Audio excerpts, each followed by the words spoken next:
नमस्ते महागणाधिपते नमानंद कर्पूरदिव्यमंगलतेजोदीराजं समर्पयामि नमस्करोमि नमः पार्वतीपतस्वतये हर हर महादेव शंभो शंकर जय बोलो गजानन भगवान की जय। दिवस्यन्नो ओम भूर्भुवस्वः सूर्यग्रहे आगच्छा सूर्यग्रहं रक्तवर्णं रक्तगन्धं रक्तपुष्पं रक्तमाल्याम्बरधरं रक्तश्चत्रध्वजरथपताकादिशोभितं विपितसमारूढं मेरुं प्रदक्षिणीकुर्वाणं वीरं स्काशीनं पत्नीपुत्रं मित्रपरिवारसमेतं हदेवता सूर्यनारायणमावाहयामि स्थापयामि पूजयामि। स्थिरो भव वर्णो भव शुको भव सुप्रसन्नो भव स्थिरासनं कुरु। ओम चंद्राधिष्ठेत सम्प्राप्ते चंद्रपूजाञ्चकारये चंद्रध्यानं प्रवक्ष्यामि मनः पीडोपशान्तयेद्वमाप्याय श्वमेतुतेक्षुतस्वभवस्यं भवावाचस्य सङ्गदेवं भूर्भुवस्वः चन्द्रग्रहे आगच्छ चन्द्रग्रहं श्वेतवर्णं श्वेतगन्धं श्वेतपुष्पं श्वेतमाल्याम्बरधरं श्वेतश्चत्रध्वजरथपताकादिशोभितं दिव्यर्थसमारूढं मेरुं दक्षिणीकुर्वाणं किरीटं सकाशीनं पत्नीपुत्रमित्रपरिवारसमेतं ब्रह्मण्डले प्रविष्टमस्मिन् सूर्यग्रहस्याः आग्नेये कोणे समचतुस्राकारमण्डलस्य देवता जनग्रहमावाहयामि स्थापयामि पूजयामि। ओम कुजारिष्ठेतु सम्प्राप्ते कुजपूजाञ्चकारे कुजध्यानं प्रवक्ष्यामि मम सह कुटुम्बानां ऋणरोगपीडोपशान्तयेत् मध्यर्मोम अग्निर्नोतं पुण्यमहे अग्निर्मोक्षादि भक्तगणपते पृथिव्याय पपाघृताग्निजनतं भुवस्वाङ्गारगृहे आगिष्टाङ्गारगक्रं रक्तवर्णं रक्तगन्धं रक्तपुष्पं रक्तमाल्याम्बरधरं रक्तश्चत्रध्वजरथपताकादिशोभितं दिव्यर्थसमारूढं मेरुप्रदक्षिणीकुर्वाणं पत्नीपुत्रमित्र परिवारसमेतं ब्रह्मण्डले प्रविष्टमस्मिन् सूर्यग्रहस्याः दक्षिणदिग्भागे त्रिकोणाकारदेवतासहित अंगारग्रहमावाहयामि पूजयामि। ओम उदारस्यामि मम सागुर्मानां बुद्धिपीठोपशान्तिर्भूतेतं पुनः कृष्णमध्वस्वामितरं युवानं नुवादा संसेतोयं द्वेतं बुधग्रहे आगच्छ बुधग्रहं पीतवर्णं पीतगन्धं पीतपुष्पमाल्यां पीतश्चत्रध्वज रथपताकादिशोभितं दिव्यर्थसमारूढं मेरुं प्रदक्षिणीकुर्वाणं कीर्तं सकाशीनं पत्नीपुत्रमित्रपरिवारसमेतं ब्रह्मण्डले प्रविष्टमस्मिन् सूर्यग्रहस्याः ईशान्यकोणे बाणाकारं देवतासहित बुधग्रहमावाहयामि स्थापयामि पूजयामि। ओम गुरुवरिष्ठेतु सम्प्राप्ते गुरुपूजाञ्चकारे गुरुध्यानं प्रवक्ष्यामि मम सह कुटुम्बानां सन्तानपीडोपशान्तयेत्। ओम बृहस्पतिर्देवरः आद्यमद्योपादिकृतमज्जनेषु यद्धेतयच्च सप्तप्रजा तदस्मात् श्रवणं देहि चित्रं भूर्भुवस्वः सा सूर्य ओम भूर्भुवस्वः प्रवष्टगृहे आगच्छाप्रहस्पतिगृहं कनकवर्णं कनकगन्धं कनकपुष्पमाल्याम्बरधरं कनकश्चत्रध्वजरथपताकादिशोभितं दिव्यर्थसमारूढं मेरुं प्रदक्षिणीकुर्वाणं कीर्तं सकाशीनं पत्नीपुत्र मित्रपरिवारसमेतं ब्रह्मण्डले प्रविष्टमस्मिन् सूर्यग्रहस्याः उत्तरतः दीर्घचतुरस्राकारं देवतावाहयामि स्थापयामि पूजयामि। ओम शुक्लारिष्ठेतु सम्प्राप्ते शुक्लपूजाञ्चकारे शुक्लध्यानं प्रवक्ष्यामि मम सह कुटुम्बानां पत्नीपीडोपशान्तयेत्। ओम शुक्लन्ते अन्यद्विषिदन्ते अन्यद्विषिरूपहनीद्यौरिवायुः स्वाहिमायावः श्वदावो भद्रादे भूषणिहराद्रस्तु। ओम भूर्भुवस्वः शुक्रग्रहे आगच्छा शुक्रग्रहं श्वेतवर्णं श्वेतगन्धं श्वेतपुष्पं श्वेतमाल्याम्बरधरं श्वेतश्चत्रध्वजरथपताकादिशोभितं दिव्यर्थसमारूढं मेरुं प्रदक्षिणीकुर्वाणं किरीटं सकाशीनं पत्नीपुत्रमित्रपरिवारसमेतं ब्रह्मण्डले प्रविष्टमस्मिन् सूर्यग्रहस्याः क्रान्तिभागे पत्नीकोणाकारं देवतावाहयामि स्थापयामि पूजयामि। ओम शनिरिष्ठेतु सम्प्राप्ते शनिपूजाञ्चकारे शनिध्यानं प्रवक्ष्यामि मम सह कुटुम्बानां प्राणपीडोपशान्तिः। ओम शमग्निरग्निविष्टरश्चन्द्रस्तः ब्रह्मादोवात्मर्वाभूषितः शनैश्वरगृहे आगच्छ शनैश्वरगृहं नीलवर्णं नीलगन्धं नीलपुष्पं नीलमाल्याम्बरधरं नीलश्चत्रध्वजरथपताकादिशोभितं मेरुं प्रदक्षिणीकुर्वाणं कीर्तं सकाशीनं पत्नीपुत्रमित्रपरिवारसमेतं ब्रह्मण्डले प्रविष्टमस्मिन् सूर्यग्रहस्याः पश्चिमदिग्भागे धनुराकारं ललितदेवतासहित शनैश्चरगृहमावाहयामि स्थापयामि पूजयामि। ओम राहुरिष्ठेतु सम्प्राप्ते राहुपूजां चकरे राहुध्यानं प्रवक्ष्यामि सह कुटुम्बानां मम सह कुटुम्बानां नेत्रपीडोपशान्तयेत्। ओम कया नक्षत्रा भवदुदित्सदा बुत्सका कया शिष्यावं बुद्भुवस्वः राहुगृहे आगच्छ राहुगृहं धूम्रवर्णं धूम्रगन्धं धूम्रपुष्पं धूम्रमाल्याम्बरधं धूम्रश्चत्रध्वज रथपताकादिशोभिताय राहुं बुद्भुवस्वः केतुगृहे आगच्छ केतुगृहं चित्रवर्णं चित्रगन्धं चित्रपुष्पं चित्रमाल्याम्बरधरं चित्रश्चत्रध्वज रथपताकादिशोभितं दिव्यर्थसमारूढं मेरुं अप्रदक्षिणीकुर्वाणं कीर्तं सकाशीनं पत्नीपुत्रमित्रपरिवारसमेतं ब्रह्मण्डले प्रविष्टमस्मिन् अधिकरणे सूर्यग्रहस्याः वायुव्यकोणे ध्वजपताकाकारं देवतासहित केतुगणमावाहयामि स्थापयामि पूजयामि। आवाहिते सत्यनारायण स्वामी ध्यायामि आवाहयामि सुवर्णनवरत्नगजदहेम सिंहासनं समर्पयामि हस्तयोर्घ्यं समर्पयामि पादयोर्पाद्यं समर्पयामि मुखे शुद्धाजवनीयं समर्पयामि उपचारिकस्नानं पञ्चामृतस्नानम् ॐ नारायण स्वामी हस्तोदकेन स्नानं समर्पयामि अथ क्षीरस्नानम् ॐ आप्यायश्वसमेतुते विश्वतस्सोमवृष्णियं भवावाजस्य सङ्गधे ॐ आप्यायश्वसमेतुते ओम आप्यायश्वसमेतुते विश्वतस्सोमवृष्णियं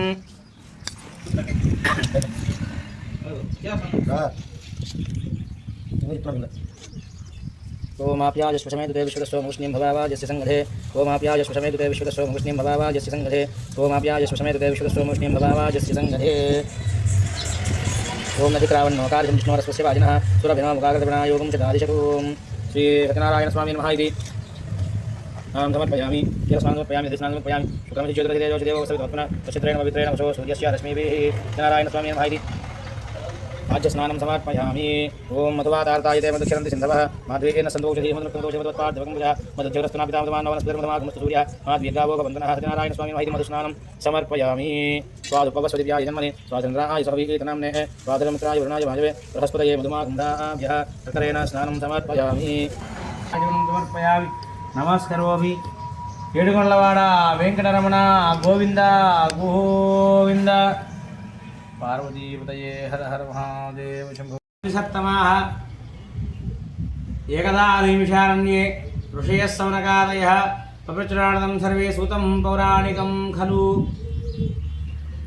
పూర్వం ఒకప్పుడు సూత మహాముని సౌనకాది మహాములను వారి యొక్క శిష్యులను గురించి నైమి అనే అరణ్యంలో కూర్చొని ఉండగా వారి యొక్క శిష్యులు అడుగుతూ ఉన్నారు, గురుదేవ, ఏ వ్రతము చేసినా ఏ తపస్సు చేసినా కోరిన ఫలములు సిద్ధించునో అటువంటి వ్రతాన్ని మాకు చెప్పండి అని అడుగగా ఆ సూత మహాముని ఈ విధంగా చెప్తూ ఉన్నారట. ఒకానొక సమయంలో సకల లోకా సంచారి అయినటువంటి నారద మహాముని అన్ని లోకాలు తిరుగుతూ మార్గములో భూలోకానికి వచ్చాడట. ఆ వచ్చినటువంటి నారద మహాముని మానవులు పడుతున్నటువంటి కష్టాలను చూసి, అయ్యో వీరికి కష్టం ఎట్టదలుగును అని ఆలోచిస్తూ విష్ణులోకానికి వెళ్ళాడట. అక్కడ విష్ణులోకములో ఉన్నటువంటి శ్రీ మహావిష్ణువుని చూచి ఈ యొక్క సుందర మంగళ రూపాన్ని వీక్షించి స్వామిని స్తుతించాడట.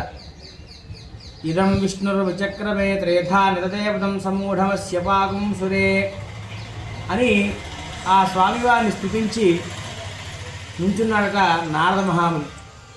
నారదుడి యొక్క స్తుతిని విని యోగమాయ నుంచి లేచినటువంటి శ్రీ మహావిష్ణువు ఈ విధంగా అంటూ ఉన్నాడు, ఓ నారద మహాముని, నీవు వచ్చినటువంటి కారణం ఏమిటి? నీ కోరికను తీరుస్తాను చెప్పుము అని చెప్పి అన్నారట. అప్పుడు నారద మహాముని అంటూ ఉన్నాడు, జగద్రక్షక, మీకు తెలియనిది కాదు, భూలోకమున మానవులు నానాయులను పట్టుచు నానావిధ కష్టాలను అనుభవిస్తూ ఉన్నారు. వారికి కష్టం ఎట్టదొరగను, దానికి ఏదైనా ఉపాయము చెప్పి తరించండి అని చెప్పని అడుగగా ఆ యొక్క శ్రీ మహావిష్ణువు అంటూ ఉన్నాడు, ఓ నారద మహాముని, లోకహితార్థం చక్కని విషయాన్ని అడిగావయ్యా నువ్వు. దానికి ఒక వ్రతము కలదు, అది సత్యనారాయణ వ్రతము. ఆ వ్రతాన్ని భక్తి శ్రద్ధలతో ఎవరైతే చేస్తారో, ఎవరైతే కథను వింటారో వారికి బంధనము నుంచి విముక్తి పొందును, భయగ్రస్తులకు భయము తొలగును, సర్వత్రా జయప్రదముగా ఉండును, సంతానం లేని వారికి సంతానము కలుగును, వివాహము కాని వారికి వివాహం జరుగును, అన్ని విధాలు కూడా శుభం కలుగుతుంది. కావున ఈ యొక్క వ్రతాన్ని చేయడం వల్ల అనేక విధమైనటువంటి ఆనందాలని కూడా పొందుతారయ్యా అని చెప్తాడట. అప్పుడు నారదుడు అడుగుతూ ఉన్నాడు, లోకనాథ, ఈ యొక్క వ్రతాన్ని ఎలా చేయాలి? ఏమండి, ఎలా చేయాలి, ఎప్పుడు చేయాలి అని ఇవన్నీ కూడా సవిస్తరంగా చెప్పండి స్వామి అని చెప్పని ఆ యొక్క విష్ణుమూర్తిని అడిగాడట. అప్పుడు విష్ణుమూర్తి చెప్తూ ఉన్నాడు, నారద మహాముని, ఈ యొక్క వ్రతాన్ని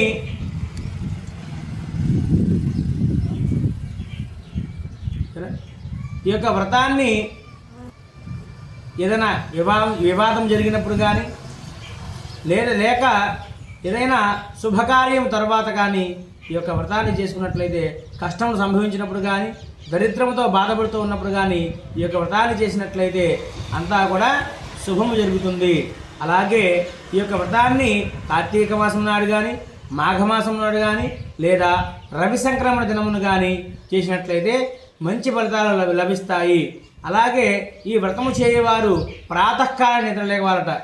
సూర్యోదయానికంటే ముందే నిద్రలేచి కాలకృత్యాలు నెరవేర్చుకొని స్నాన సంధ్యానుష్ఠానం విధా ప్రకారం నిర్వర్తించుకొని శుచి అయి నిశ్చల భక్తితో దేవాదిదేవ శ్రీ సత్యనారాయణ స్వామి ప్రభు నీ అనుగ్రహము పొందుటకై ఈ యొక్క వ్రతాన్ని చేస్తూ ఉన్నామని సంకల్పం చేసుకోవాలంట. మనస్సులో సంకల్పం చేసుకొని ఆ సాయంకాలం మధ్యాహ్నం మొత్తం కూడా ఉపవాస దీక్ష వహించి రాత్రి ప్రారంభ దివసంలో సత్యనారాయణ స్వామి వ్రతాన్ని చేయాలట.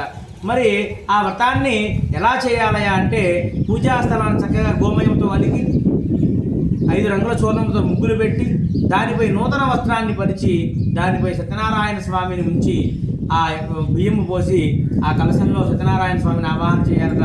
అలాగే ఆ కలశాన్ని మట్టితో కానీ ఇత్తడి రాగి ఈ పాత్రలలో పెట్టాలి కానీ కలశం లేకుండా వ్రతాన్ని చేయకూడదట.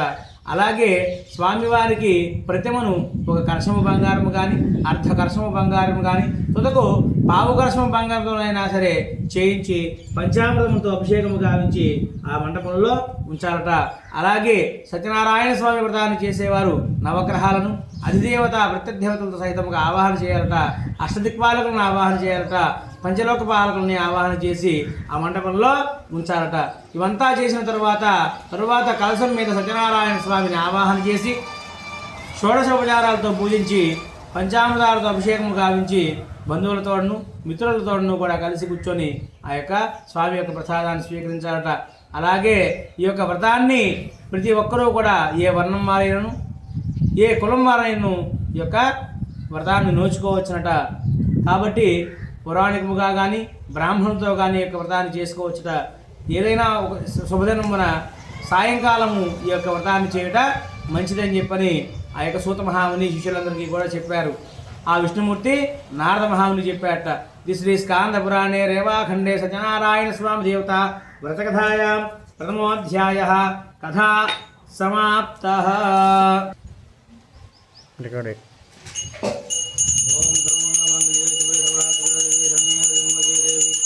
నారాయణ నమో సత్యనారాయణ స్వామి మహానంద సద్గురు మంగళేజో నీరాజనం సమర్పయామి. నమస్కారం. ఏడుకొండవాడ వెంకటరమణ గోవింద గోవింద. అథా ద్వితీయోధ్యాయః కథా ప్రారంభః. మరి సూత మహాముని వారి యొక్క శిష్యులు అడుగుతూ ఉన్నారు, మొదటగా ఎవరు ఈ వ్రతం చేశారు, మొదటగా ఎవరు ఈ వ్రతాన్ని ఆచరించారో వారి యొక్క కథను చెప్పండి గురుదేవా అని అడుగుతూ ఉన్నారట ఆ యొక్క శిష్యులు.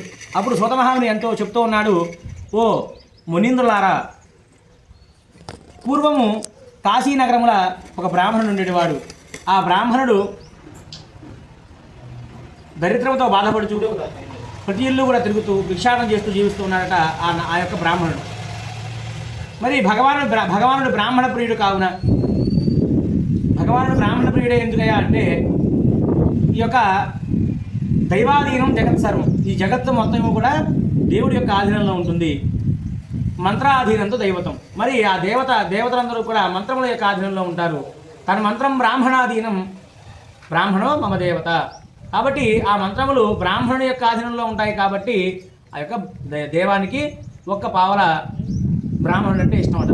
మరి ఆ బ్రాహ్మణోత్తముడు అటువంటి కష్టాలు పడుతూ ఉండగా అది చూసినటువంటి నారాయణుడు అంటే విష్ణుమూర్తి చాలా బాధపడి ఒక వృద్ధ బ్రాహ్మణ రూపం పొందిన వాడి ఆ బ్రాహ్మణుడికి ఎదురుగా పోయి బ్రాహ్మణోత్తమ, నీవు వేద పండితుడు నీవు కూడా ఇటువంటి కష్టాలు పడుతూ ఉన్నావు ఏమిటయ్యా అని అడిగాడట. అప్పుడు ఆ బ్రాహ్మణుడు అంటూ ఉన్నాడు, తెలియదు స్వామి, ఉపనయనాది కర్మలు జరిగిన తర్వాత గురు శుశ్రూష చేసుకొని బతుకు తెరుగు కోసం ఈ కాశీనగరానికి వచ్చాను. వచ్చిన దగ్గర నుంచి కూడా నేను ఇటువంటి కష్టాలను పడుతూనే ఉన్నాను అని చెప్తాడు ఆ యొక్క బ్రాహ్మణోత్తముడు. అప్పుడు వెంటనే మళ్ళా అడుగుతాడు, ఓ బ్రాహ్మణోత్తమ, పెద్దవాడివి, నా దరిద్రం పోటుకి ఏదైనా ఉపాయం చెప్పవయ్యా, వచ్చావు కదా అని చెప్పి అడగగా ఆ వృద్ధ బ్రాహ్మణ రూపంలో ఉన్నటువంటి విష్ణుమూర్తి చెప్తూ ఉన్నాడు, సత్యనారాయణ స్వామి కలియుగ అవతారమై ఉన్నారు. వారిని సేవించినచో నీ కష్టములన్నీ కూడా తొలగిపోవును. కాబట్టి ఆ సత్యనారాయణ స్వామిని సేవించమని ఆ వ్రత విధానాన్ని ఇక్కడే చెప్పి అదృశ్యమైపోయాట ఆ బ్రాహ్మణుడు. అప్పుడు ఈ పేద బ్రాహ్మణుడు అది విని ఆ ఉత్సాహం వల్ల నిద్ర కూడా రాకపోగా ఎట్లో కాలం గడిపి మరునాడు ప్రాతకాలం నిద్రలేచాట. లేచి భుజానికి జోలు తగిలించుకొని ఈ యొక్క దినమున సత్యనారాయణ స్వామి వ్రతాన్ని తప్పక చేస్తాను అని సంకల్పం చేసి ఆ వీధిలోకి వెళ్ళాడట. ఆ స్వామివారి అనుగ్రహం చేత, ఆ సంకల్ప బలం చేత ఆ బ్రాహ్మణుడికి వ్రతమునకు కావలసినటువంటి ద్రవ్యాలన్నీ కూడా లభించలేట.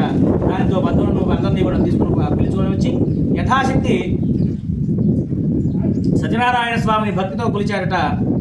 ఆ వ్రత ప్రభావం వలన ఆ యొక్క బ్రాహ్మణోత్తముడు బ్రతికినంత కాలం కూడా సకల సుఖాలను అనుభవించి అంత్యంలో స్వర్గాన్ని పొందాట.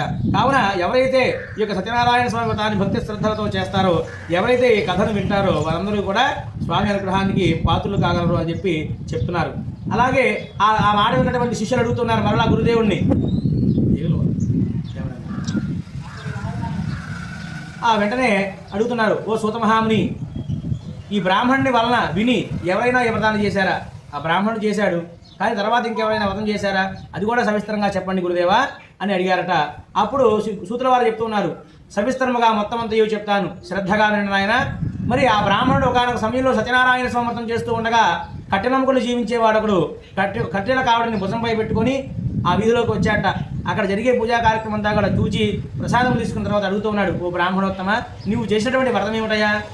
ఆ వ్రతం వల్ల ఏమిటి లాభం అని అడుగగా, నాయన నేను పూర్వం చాలా కష్టాన్ని అనుభవిస్తూ ఉన్నాను. ఈ స్వామిని నమ్ముకున్న తర్వాత నాకంతా కష్టాలన్నీ కూడా పెరిగిపోయినాయి, అష్టైశ్వర్యాలు తొలతొగుతూ ఉన్నాను అని చెప్పగానే ఆ కట్టెనమ్ముకు జీవించేవాడు ఎవరు అంటాడు, స్వామి నేను సూతుడను, మరి నేను ఈ యొక్క వ్రతాన్ని చేయొచ్చునా? ఇందాక మనం చెప్పాం, ఏ వర్ణం వారైనా ఈ యొక్క వ్రతాన్ని చేసుకోవచ్చని మొదటి కథలో మనం తెలుసుకున్నాం. కాబట్టి నువ్వు కూడా చేసుకోవచ్చు నాయన అని చెప్పగా చాలా ఆనందించి ఇంటికి వెళ్ళిపోయి ఎట్లో కాలం గడిపి మరునాడు పుల్లల కావడి భుజంపై పెట్టుకున్నట్ట. ఈ యొక్క పుల్లల కావడిని అమ్మినటువంటి ధనాన్ని వెచ్చించి ఈ రోజున సత్యనారాయణ స్వామి వ్రతాన్ని చేస్తాను అని చెప్పి సంకల్పం చేశాట ఆ కట్టెనమ్ముకునేవాడు. వెంటనే ధనవంతలో ఉన్న యువతికి పోయి అమ్మగా పూర్వదినపు కంటే రెట్టింపు ధనం వచ్చినట. దానితో ఆవు పాలు, ఆవు పెరుగు, తేనె, నెయ్యి, పంచదార ఇటువంటి పూజ ద్రవ్యాలన్నీ కూడా తీసుకొని ఇంటికి వచ్చి భక్తి శ్రద్ధలతో బంధుమిత్రాలను పిలుచుకొని సత్యనారాయణ స్వామి వ్రతాన్ని చేసి అంత్యంలో స్వర్గాన్ని పొందాట. ఈ శ్రీ స్కాంద పురాణే రేవాఖండే సత్యనారాయణ స్వామి దేవత వ్రతకథాయాం ద్వితీయో కర్పూర దివ్యమంగళ తేజో నీరాజనం సమర్పయామి. జయ బలో శ్రీ సత్యనారాయణ స్వామికి జయ.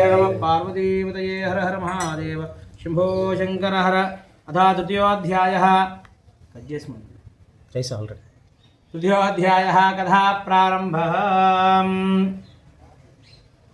మరి ఒక కథ చెప్తూ ఉన్నాను వినండి నాయన. ఒక రాజ్యంలో ఒక రాజు అయినటువంటి ఉల్కాముఖుడు ఇంద్రియాలను జయించాడట, సత్యవంతుడట, అబద్ధం ఆడినటువంటి అతని వ్యక్తిత్వం. అలాగే అతని భార్య చాలా సౌందర్యవతి, మంచి గుణము కలదట. మరి ఆ దంపతులు ఇద్దరు కూడా కలిసి భద్రశీల నదీ తీరంలో సత్యనారాయణ స్వామి వ్రతాన్ని చేస్తూ ఉన్నారట. ఆ విధంగా ఆ వ్రతాన్ని చేస్తూ ఉండగా స్వజనులు, బంధువులు, భక్తులు, అలాగే భటులు వాళ్ళందరూ కూడా ఆ యొక్క వ్రతానికి వచ్చి ఉన్నారట.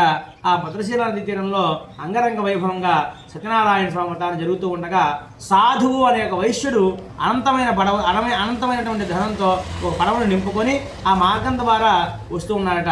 మరి ఇప్పట్లాగా మన రోడ్లు లేని కాలంలో సముద్ర మార్గం ద్వారా, నదుల ద్వారానే వ్యాపారం జరిగేదట. మరి ఆ వ్యాపారం చేసుకోవడానికి ఆ యొక్క సాధు అనే వైశ్యుడు వస్తూ ఈ యొక్క జనాన్ని చూచి ఆ బండిని ఆపి ఒడ్డులోకి పట్టించి, ఆ పడవను ఒడ్డులోకి పట్టించి అంతా వ్యాపారం అంతా పూర్తి చేసుకుని వెళుతూ రాజుని అడుగుతున్నాడు, ఓ రాజా, నీకు ఇంత రాజ్యం ఉంది, ఇంతమంది సైన్యం ఉంది, ఇంత డబ్బు ఉంది, అయినా ఇంకా దేనికయ్యా ఇక వ్రతాన్ని చేస్తూ ఉన్నావు అని అడుగుగా ఆ యొక్క రాజుగారు చెప్తూ ఉన్నాడు, నిజమే నాయనా, నువ్వు అన్నట్టుగా నాకు అన్నీ ఉన్నాయి, కానీ నా తర్వాత ఈ రాజ్యాన్ని పరిపాలించడానికి నా వారసుడు లేడు, కాబట్టి సంతానం కోసం ఈ యొక్క వ్రతాన్ని చేస్తూ ఉన్నాము అని చెప్పగా అప్పుడు వైశ్యుడు అంటాడు, రాజా, నాకును సంతానం లేదు, నేను కూడా ఈ యొక్క సత్యనారాయణ స్వామి వ్రతాన్ని, ఈ సంతానాన్ని పడయును, కావున వ్రతాన్ని మాకు చెప్పమని చెప్పి అడగగా రాజపురోహితుడిని పిలిపించి ఆ యొక్క వ్రతం మొత్తం కూడా క్రమ పద్ధతిలో రాసి ఇచ్చాడట రాజుగారు. మరి తీసుకున్నటువంటి ఆ సాధువు ఇంటికి వెళ్ళిపోయి తన భార్య అయినటువంటి లీలావతి వినుచూ ఉండగా నాకు సంతానం కలిగినచో సత్యనారాయణ స్వామి వ్రతాన్ని చేస్తాను అని చెప్పి చేశాడట ఆ వైశ్యుడు. ఆ కొంతకాలానికి తన భార్య అయినటువంటి లీలావతి ధర్మపారాయణి భర్తతో శుభించి గర్భవతి అయి 10వ మాసంలో ఒక కుమార్తెను కన్నదట. ఆ కుమార్తెకు కళావతి అని పేరు పెట్టుకుని అల్లారుముద్దుగా పెంచుకుంటూ ఉన్నారట ఆ యొక్క వైశ్య దంపతులు.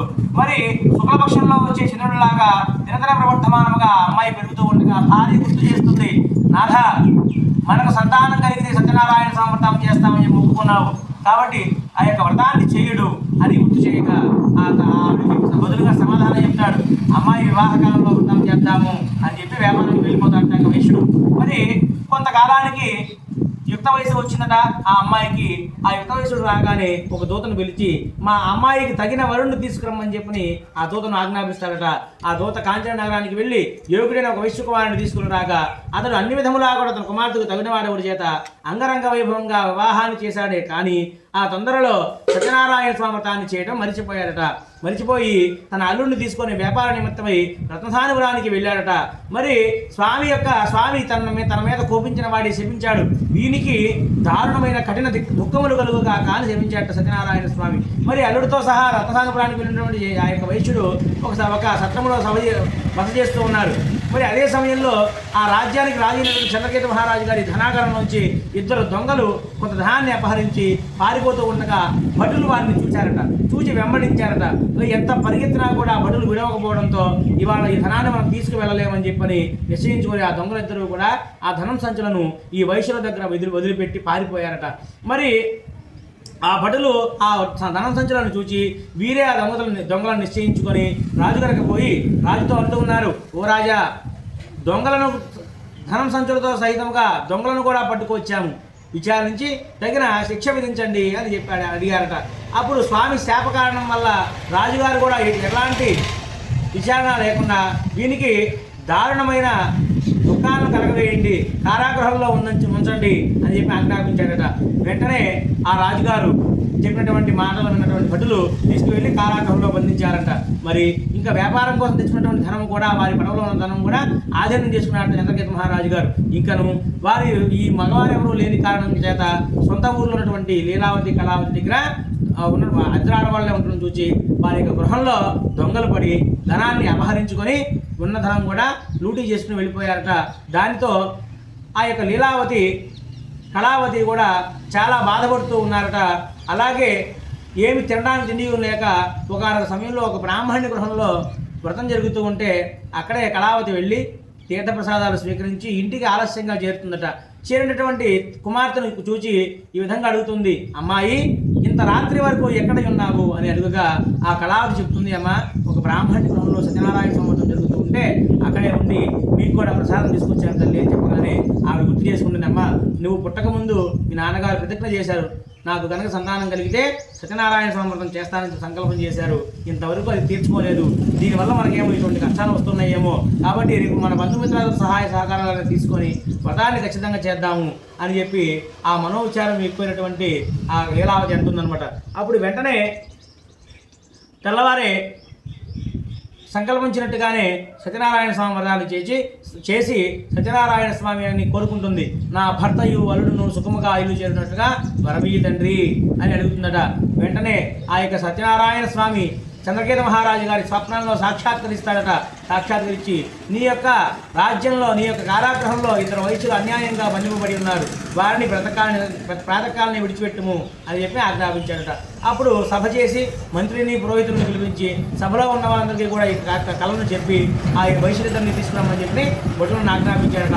భటులు వారిద్దరిని తీసుకురాగా వారిలో పోయి ఇక మీకు భయం లేదు, మీరు దైవ ప్రాతికూల్యం చేయడం వల్ల ఇటువంటి కష్టాలు పడుతూ ఉన్నారు అని చెప్పని క్షురాధికర్మలు చేయించి వారి ధనమును వారికి రెట్టింపు ధనం ఇచ్చి సంతోషపెట్టి విడిచిపెట్టారట. రాజుకు అనేక విధాలా కూడా నమస్కరించి వారి దారిని వారు పోతూ ఉన్నారు. ఎవరు? వైశ్యులు. ఇది శ్రీ స్కాంద పురాణే రేవాఖండే సత్యనారాయణ జీవితాయాం ధ్యాయ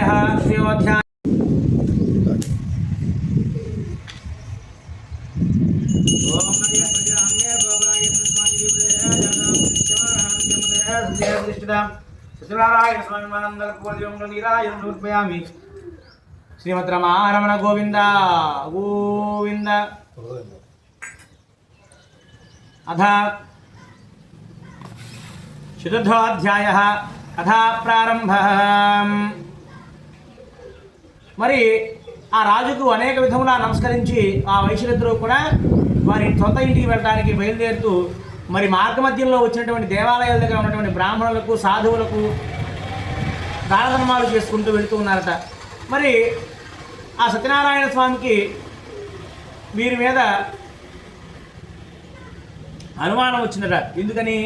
మరి రాజుగారికి ఏమో నేను ధనాన్ని ఇచ్చేయమని చెప్పాను, ఆయనేమో రెట్టింపు ధనం ఇచ్చాడు, మరికి దీనివల్ల వారికి ఏమైనా గర్వం ఏమైనా పెరిగిందా అని చూడడానికి ఎలాంటి రూపం ధరించి వచ్చాడయా? ఒక సన్యాసి రూపాన్ని పొంది వచ్చాడు. సన్యాసి అంటే ఇహలోకంలో ఉన్నటువంటి కనిపించే ఏ వస్తువు మీద కూడా మక్కువ లేనటువంటి వారు, అలాగే సాధు సంచారులు, సంచారం కలిగిన వారు, వారికి తల్లి, తండ్రి, భార్య, పుత్రిక ఇటువంటి బంధాల మీద వ్యామోహం కానీ, వస్త్రముల మీద వ్యామోహం కానీ, ధనం మీద వ్యామోహం కానీ ఉండదట. వారు ఎవరైనా పెడితే తింటారు, లేకపోతే లోక కళ్యాణం కోసం జపం చేస్తూ ఉండే వాళ్ళని సన్యాసులు అంటారు. మరి ఎటువంటి సన్యాసి వచ్చి అడుగుతూ ఉన్నాడు, ఓ వైశ్యులారా, ఎక్కడి నుంచి అయ్యా వస్తూ ఉన్నారు అనగానే ఆ వైశ్యులు చెప్తున్నారు, మేము మా ఇంటికి వెళుతున్నాం, వ్యాపారం చేసుకుని వెళుతూ ఉన్నాము, మా ఇంటికి వెళుతూ ఉన్నాము, సంధ్యావనం చేసుకున్నామని ఆగాము అని చెప్పగానే, మీ పడవ ఏంటయ్యా బాగా బరువుగా ఉంది అని అడగగానే, మా ఓ సన్యాసి, మా పడవలో దొంగతనం చేయడానికి చూస్తూ ఉన్నావేమో, మా పడవలో ఆకులు వరములు తప్ప మరి ఏమీ లేవు అని సమాధానం చెప్పారట.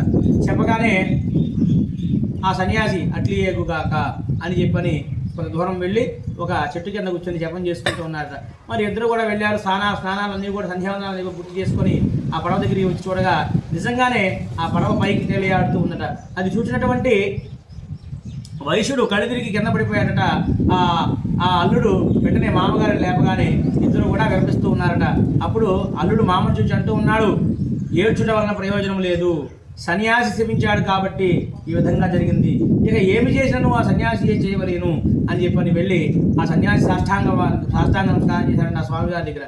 అప్పుడు అంటూ ఉన్నాడు సన్యాసి, పోయి నా వ్రతము సత్యనారాయణ స్వామి వ్రతం చేస్తానని చెప్పి నువ్వు చేయలేదు కాబట్టే నీకు ఇటువంటి అన్నీ కూడా కలుగుతూ ఉన్నవి. అలాగే ధనం అనేది మన ఎదుగుదలకి కావాలే కానీ అది గర్వానికి మూల కారణం అవ్వకూడదు అని చెప్పని వారికి జ్ఞానబోధ చేసి అక్కడికక్కడే అదృశ్యమైపోయాట సత్యనారాయణ స్వామి.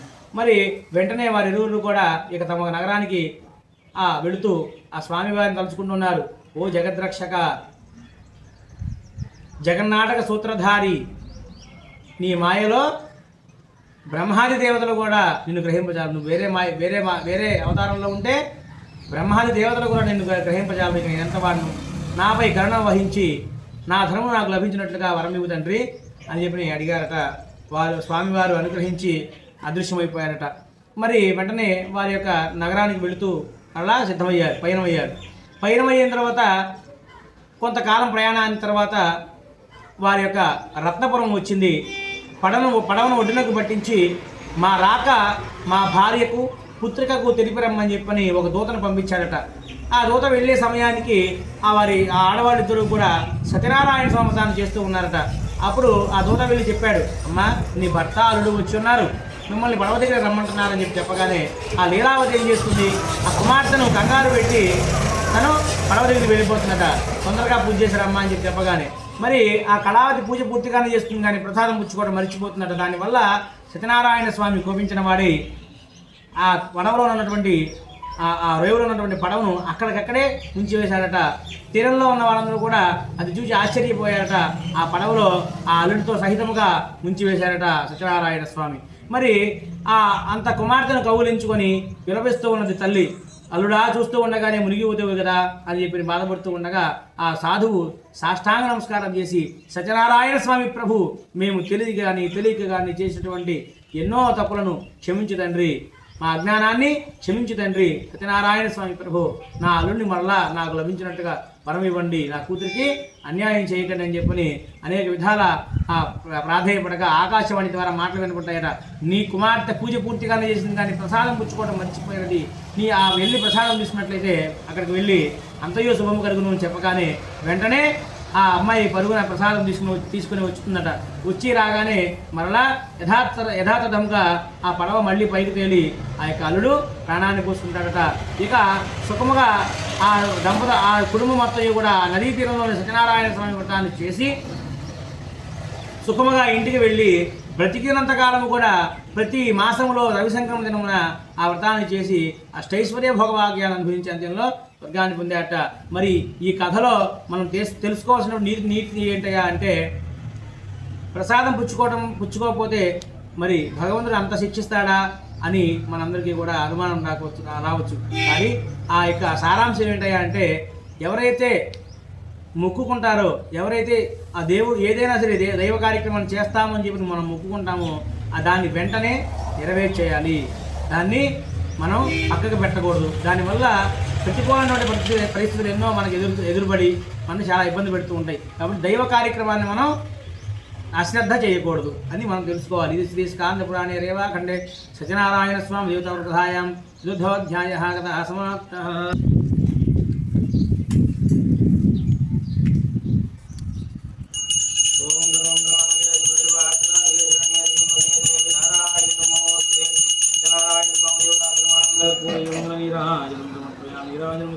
సుధాజమనీం సమర్పయామి.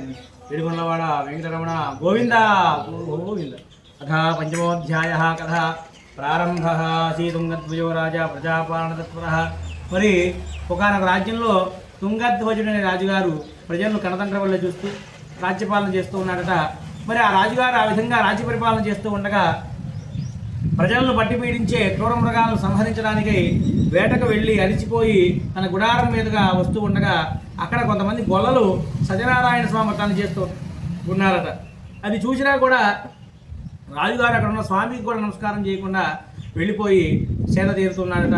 మరి రాజుగారు పెద్ద ఆయన కదా, వచ్చాడు కదా అని చెప్పని ఆ ప్రసాదం ఆ గొల్లలు ఏం చేశారు, ఆ ప్రసాదం తీసుకెళ్ళి రాజు ముందర ఉంచి మరలా పూజా స్థలానికి వచ్చి వారందరూ కూడా ప్రసాదాన్ని పూజించారట. కానీ గొల్లలు ఇచ్చారని చెప్పి నీచంగా భావించి స్వామి యొక్క ప్రసాదాన్ని భక్ష్యము తిరస్కరించారట ఆ రాజుగారు. ఆ తినడం మానేశాడు. ఆ తర్వాత వచ్చే యుద్ధంలో తన నూగురు కుమారులను కోల్పోయాడట ఆ రాజుగారు. తన సర్వ సైన్యాన్ని సర్వ రాజ్యాన్ని కూడా కోల్పోయి అరణ్య పాలైపోయాడట. అప్పుడు తనలో తాను రాజు తలపోసను, ఆహా గొడవలు ఇచ్చినాడు నీచముగా భావించి స్వామి ప్రసాదం తినడం మానేశాను, దానివల్లే నాకు ఇటువంటి కష్టాలు కలిగేయేమో అని చెప్పని మరలా ఆ గొడవల చెంతకు వెళ్ళి భక్తి శ్రద్ధలతో సత్యనారాయణ స్వామి వ్రతాన్ని చేసి వాళ్ళందరితో కలిసి అక్కడనే ప్రసాదం భుజించి క్రమక్రమంగా మరలా పుత్రవంతుడై రాజ్యవంతుడై బ్రతికినంత కాలం కూడా సకల సుఖాలను అనుభవించే అంత్యంలో స్వర్గాన్ని పొందాట. కాబట్టి ఎవరైతే మహాప్రభావమైన యొక్క వ్రతాన్ని ఎవరైతే భక్తులు చేస్తారో, ఎవరైతే వింటారో వారి యొక్క భయగ్రస్తులకు భయము తొలగును, బంధనము పొందిన వాడి విముక్తి పొందును, భయగ్రస్తులకు భయము తొలగును, సగ అభిషములను పొంది అంత్యంలో స్వర్గాన్ని పొందుతారు. కాబట్టి సత్యనారాయణ స్వామి వ్రతాన్ని చేయవలసిన ఆవశ్యమును వ్రత విధానమును మీ అందరికీ కూడా చెప్పింది అని చెప్పని సూత మహాముని వారి శిష్యులకు చెప్తూ ఉన్నాడు. మరలా అంటూ ఉన్నాడు, సత్యనారాయణ స్వామి కలియుగ అవతారమై ఉన్నారు. ఆ స్వామిని కొందరు సత్యేశ్వరుడని, కొందరు సత్యనారాయణుడని, కొందరు సత్యదేవుడని పిలుచుకుంటూ ఉంటారు. సనాతనుడైన హరి కలియుగంలో అనేక అవతారాలను పొంది మన మానవుడి యొక్క కోరికలు తీరుస్తూ ఉంటాడు. అంటే భగవంతుడు శంఖచక్రాలతో రాలండి, సత్యనారాయణ స్వామి అయినా ఏ దేవుడైనా సరే మనలాగా ఎదుటివారి మనిషి రూపంలోనే వచ్చి మనకు సహాయాన్ని అందిస్తాడు. కాబట్టి ప్రతి మనిషిలోనూ కూడా దైవాన్ని చూసే గుణాన్ని మనం పెంచుకోవాలి. ఇది శ్రీ స్కాంద పురాణే రేవాఖండే సత్యనారాయణ స్వామి దేవతావృత సహాయం పంచమోధ్యాయ సర్వం సమాప్తం.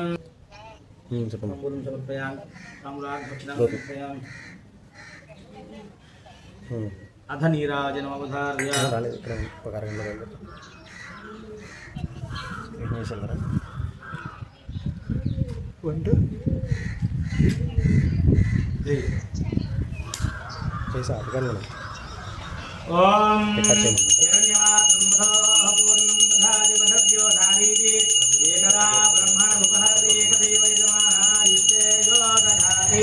శ్రీ రమాదేవ శ్రీ వీర వెంకట సత్యనారాయణ స్వామి దేవతాభ్యనుమానంద సత్పూర దివ్యమంగళ తేజో నీరాజనం సమర్పయామి. నీరాజన ముఖే సుధాజనం సమర్పయామి.